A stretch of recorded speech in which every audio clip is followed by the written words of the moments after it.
This is a time in your life that you can no longer continue to grieve about who walked away, who abandoned you, who forsook you, who left you, who walked away.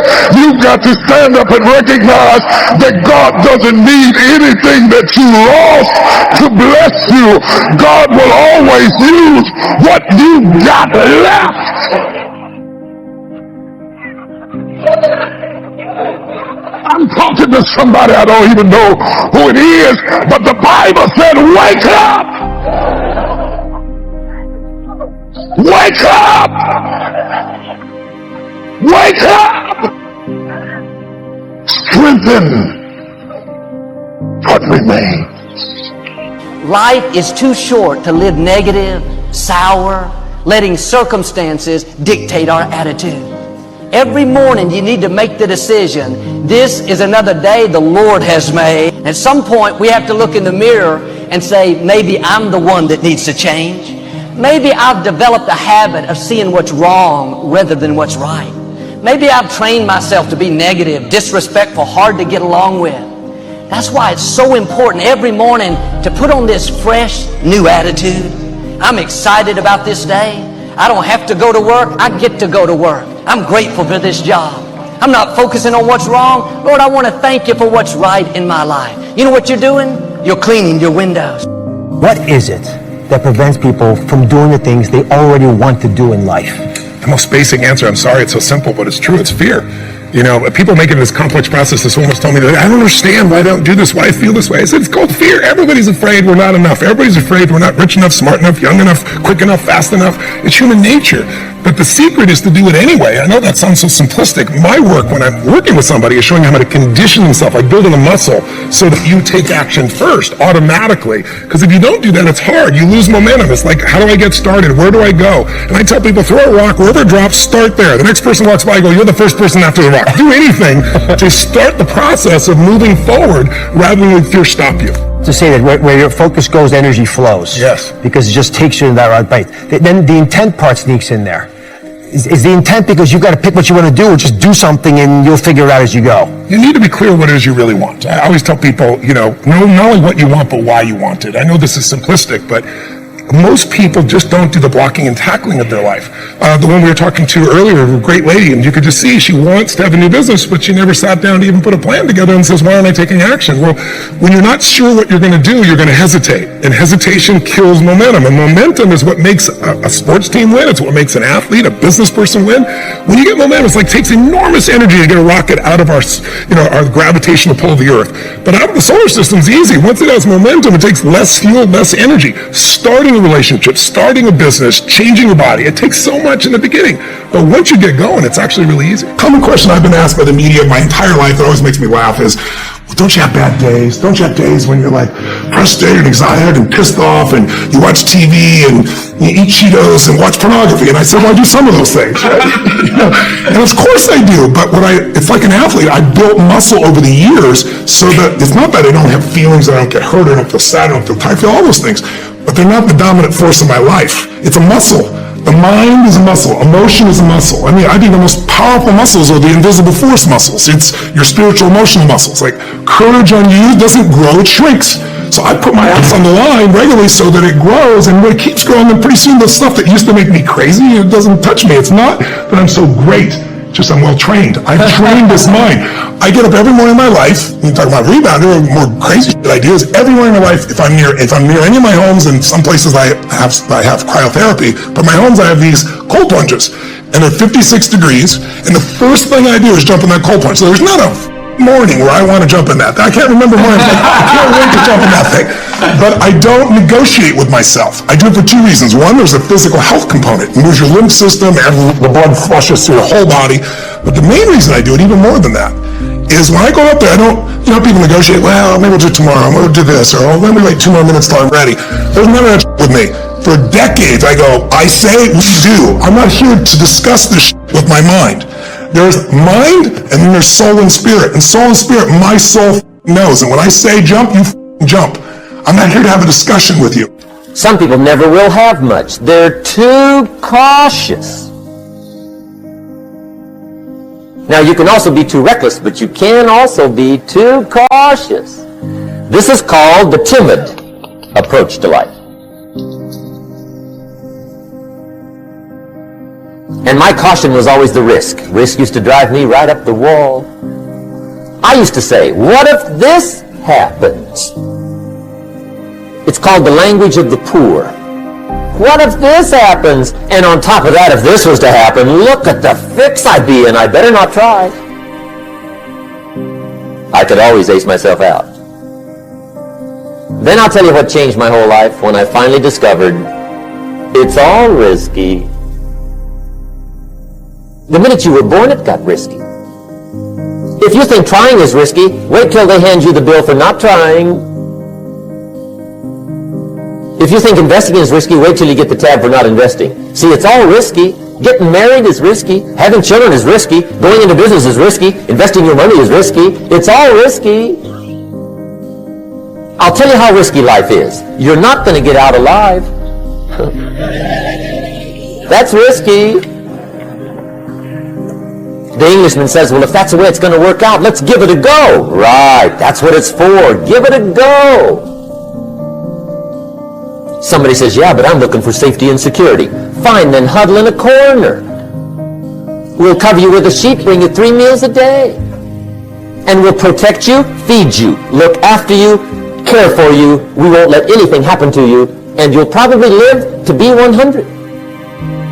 The guy said, well, yeah, I'd live to be 100. But what a way to live. Right. What a way to live safe and secure. Don't ask for security. Ask for adventure. Better to live 30 years full of adventure than 100 years safe in the corner. And see, it's not important how long you live. What's important is how you live. Here's the next attitude disease, pessimism. Pessimism, the deadly disease of always looking on the bad side, the problem side, the difficult side, checking all the reasons why it can't be done. The poor pessimist leads an ugly life. He doesn't try to figure out what's right. He tries to figure out what's wrong.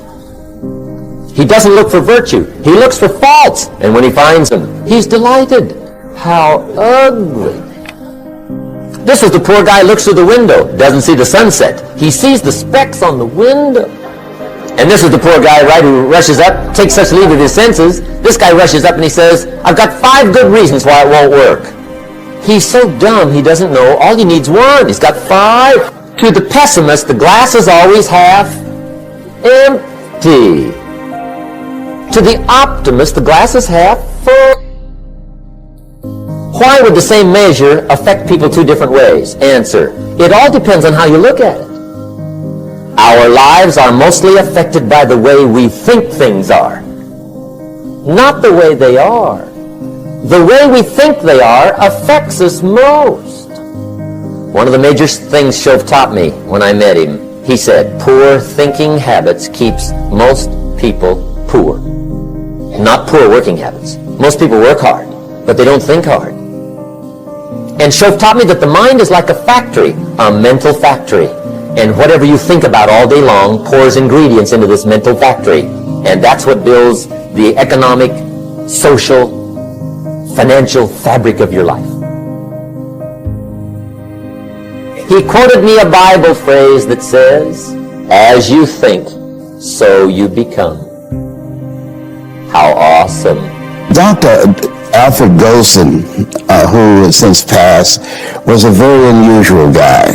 And he told me, he said, Mr. Brown, you have cancer. I said, can you give me a second opinion? He said, yes, and you're ugly too. I said, oh my God!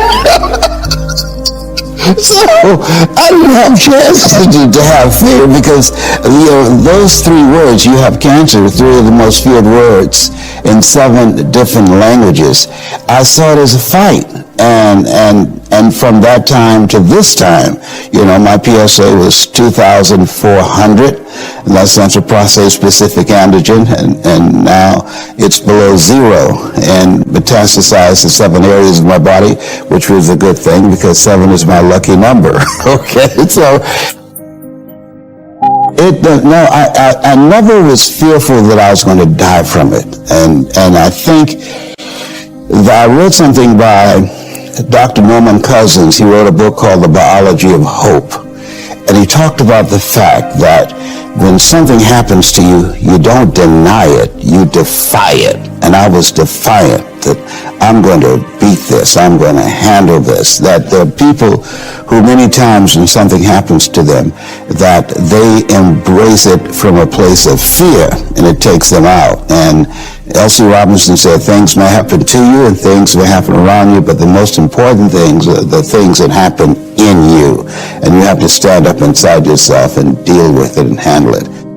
This is our world. We go to church here. We work over here. We go get our coffee over here. We go to this park over here. We usually go over here, hang out with friends. This is our favorite club. This is our world. We all live in this bubble. What you got to do to get the life that God wants you to have, you got to put more air in your bubble. You got to blow your bubble up. Expand yourself. Take yourself out your comfort zone. Do not live in your bubble. If you stay in your comfort zone, that's where you will fail. You will fail in your comfort zone. Success is not a comfortable procedure. It is a very uncomfortable thing to attempt. So you got to get comfortable being uncomfortable if you ever want to be successful. Start putting some pressure on. Put some pressure on yourself. Now, like I was telling you before, if you want to be ordinary, you ain't even got to listen to me. If you think ordinary is cool, ain't no problem. It's some really, really wonderful ordinary people. But if you are sitting in this room and you have extraordinary aspirations, then you're going to have to do extra. But here's the fact. All of you have extraordinary capabilities. All of you. You have to decide if you are willing to do the things to put you in that category. Rich people don't sleep 8 hours a day. That's a third of your life. It ain't but 24 hours in a day. You cannot be sleep 8 hours a day. You can't live in LA and wake up at 8 o'clock in the morning. It's 11 o'clock on the East Coast. The stock market been open 2 hours. They already making decisions about your life and your ass will sleep. I'm gonna ask you one question, I'm gonna go. How many of you in here know somebody who loves to sleep? Who knows somebody that loves to sleep? Let me ask you something. Ain't they poor? Rich people think different. So what I'm gonna put in your head today is a rich people concept. Because here's the deal. All of you have everything it takes to become rich. You just don't believe. Now, if you can develop this theory that I'm about to share with you, I have the way for you to be rich. This is it. First of all of you have a gift. God gave it to you when he created. God never created a single soul without giving them a gift. That's the God that created. He's a very smart God. When he made you, he put the gift inside. It ain't under no rocks. You ain't got to go drill it. God put what you needed inside of you at birth. All of you have a gift. It is the thing that you do the absolute best with the least amount of effort. That's your gift. Anything else you doing, you wasting your time. Do you hear me? You wasting your time. If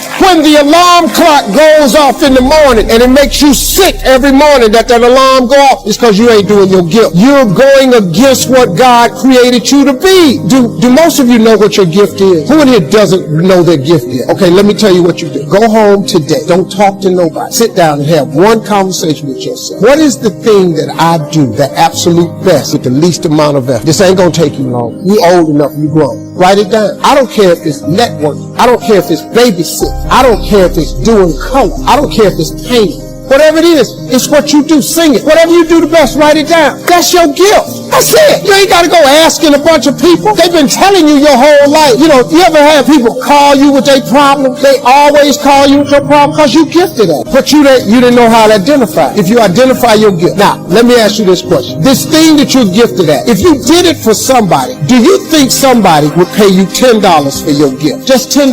Could you babysit for $10? Could you cut somebody's hair for $10? Could you cut their grass for $10? Could you make them a chicken dinner for $10? Could you do something for $10? Everybody. Don't you have something somebody will give you $10 for? Okay, now, once you have something that somebody's willing to pay you $10 for, this is how this works. It's called the multiples of 10. See, you don't have to figure out how to be a millionaire. You just got to figure out the thing that makes you $10. So now here we go. You do it and you make $10. As soon as they pay you the 10, go do it 10 more times. Whatever it was. Watch some more kids. 10 more times. Get another 10. You got $100. When you get $100, whatever you did to make that $100, listen to me. Do it 10 more times. You ain't got to get tricky with it. Just do it 10 more times. You'd have made $1,000. Whatever you did to make the $1,000, don't get smart. Stay stupid now. Do it 10 more times. You have now made $10,000. Hold up. Now we finna grow a little bit, but guess what you got to do to grow? You just got to do some more. Whatever you made $10,000 doing, I need you to do it 10 more times. What you tripping for? If you do it 10 more times, you got $100,000. Now, you might have to hire some people to make this happen. You got to figure that part out. But all you got to do is do what you did for $10. Once you make $100,000, if you just do it 10 more times. Negative thinking is a major problem because you got to get control of this. You actually can control what this does. No one else is in charge. If the devil is in charge, it's because you gave him permission. You allowed him in. If God is operating up there, it's because you gave him permission. It's not a magic trick, man. If you want to be successful, you have to get control of this. You can eradicate negative thinking from your life. Now, it's not going to say you're not going to ever have a negative thought. That's not human. I have them, but I don't have them nowhere near as frequent as I used to because I learned what they are, how they work. I get rid of them. I don't have time for you. I'm on a positive track. I got things I'm trying to accomplish. I'm trying to be successful and I'm trying to be happy. If you're trying to be successful or happy, you have no room for negativity. The best way to mask yourself from negativity every morning is to start with gratitude. I'm telling you, man, it's a very simple process. There are some books that you can buy. There's Norman Vincent Peale's The Power of Positive Thinking. It's a very old book. It's only in paperback. It's called The Power of Positive Thinking by Norman Vincent Peale. I read this book when I was 20. It started the process to change in my life. Then I read a book called The Magic of Thinking Big. It's by David Schultz. This just trains you how to think big. You know, it doesn't take any more brain power to think big than it does small. Big thinking gets rid of negativity. Dreams and visions gets rid of negativity. The devil is listening to you. So his job is to dissuade you. His job is to keep you off track. The devil ain't got but one job. He don't want you to be successful. He don't want you to discover your dream. He don't want you talking to God. So he get busy. He busy, man. He send people your way all the time. He all over the internet. He all over social media. The devil got imps. He got people working with him all the time. All they do is just do what he says. But you can control this part. Now, what you cannot do is bury yourself by using your success compared to other people. See, because here's the danger. Let me teach you this. Success is not how far you got. Because see, you're going to be disappointed all the time. Because somebody always further than you. So now you'll forever be disappointed. Success ain't how far you got. Success is how far you got from where you started. That's your success. You can be successful. But if you constantly looking at somebody else, if I look at Oprah money, I start feeling bad about me. Because I ain't got Oprah money, man. Oprah got $1 billion. I don't have nowhere near no $1 billion. But you mean to tell me that I ain't smart enough to go, Steve, you used to stutter. You couldn't talk outside your house. Steve, you flunked out of school. Steve, you don't have a degree. Steve, you lost everything twice. Steve, you've been homeless and you lived in a car. See, I did all that. Oprah ain't done none of that. So my success ain't from where I am. It's from where I started. So guess what? I'm a successful person. Are there some things from your service that you can't shake? So for example, you still wake up at 4:30 in the morning to go work out. Why would you not wake up at 4:30? Well, what does this bring to you? Waking up early, you just get a jump on the day. The reason I wake up at 4:30 in the morning is no one else is awake yet. So that gives me the opportunity to do things that I need to get done kind of selfishly for myself. And the big one in that category is working out. And it doesn't feel good at 4:30 when you get up, but by the time 7 o'clock rolls around and you've already worked out, you've already gotten some work done, and you've got some time to say goodbye to your kids before they go to school, it's infinitely better than sleeping in until 6:45 and you get out of bed and now you missed your kids going to school or whatever. You're not prepared for the day. It's awful. So if someone, maybe they don't have time to work out, or they just need something that could be like a quick fix, is there something that you recommend? Oh yeah. Workouts don't have to take a long time. Workouts can be very quick. Matter of fact, go do 2 minutes of burpees. As many burpees as you can in 2 minutes or 4 minutes or 6 minutes. Go and sprint. Go and do anything very intensely for a short period of time and you'll get great benefit out of it. Something I'm sure you hear a lot is 4:30, like this either just can't fit into my schedule, or if I'm going to be realistic, I'm probably not going to wake up at 4:30. What do you tell people?